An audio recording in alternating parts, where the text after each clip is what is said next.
Salut à tous les amis. Aujourd'hui, vidéo que vous m'avez énormément demandé, la vidéo pronostic du futur Ballon d'Or. C'est parti. Alors j'avais posté il y a quelques jours sur YouTube un petit sondage où je vous mettais une liste de joueurs pour le futur gagnant du Ballon d'Or. Et à plus de 40%, vous voyez le français Kylian Mbappé Ballon d'Or.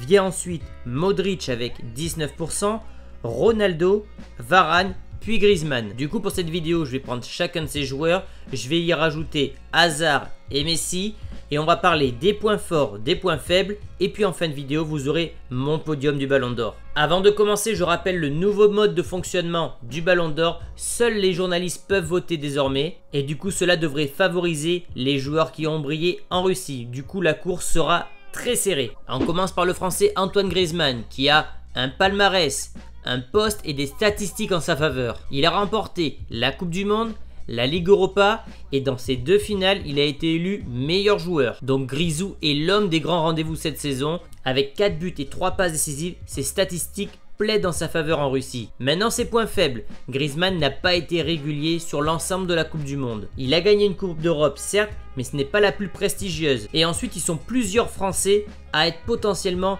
vainqueurs du Ballon d'Or avec Varane et Mbappé. Alors est-ce que les voix ne vont pas être séparées au moment des votes? C'est ce qui avait d'ailleurs coûté le Ballon d'Or à Xavi et Iniesta en 2010, donc on verra. Deuxième candidat, Luka Modric, point fort, meilleur joueur de la Coupe du Monde. Il a remporté la Ligue des Champions avec le Real Madrid et il a quand même réussi l'exploit d'amener la Croatie, qui est un pays mineur, en finale de Coupe du Monde. Point fort, il pourrait également profiter de la division des votes pour les Français pour remporter la mise au dernier moment. Son point faible, il n'a pas remporté la Coupe du Monde.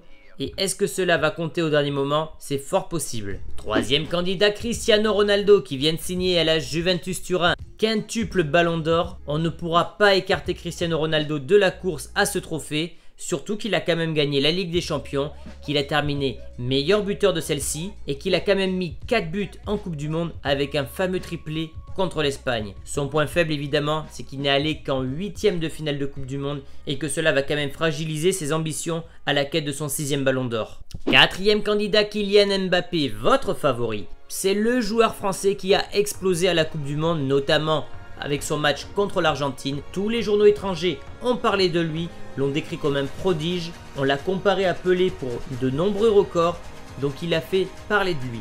Il a marqué en finale de Coupe du Monde et son palmarès cette année, avec son championnat de France, plus 2 coupes nationales, plus la Coupe du Monde, parle pour lui. Maintenant le point faible de Kylian Mbappé, c'est qu'en Ligue des Champions, il a été inexistant face au Real lors des doubles confrontations. Et peut-être que cela va se payer au dernier moment, plus le fait que les votes risquent d'être divisés côté français.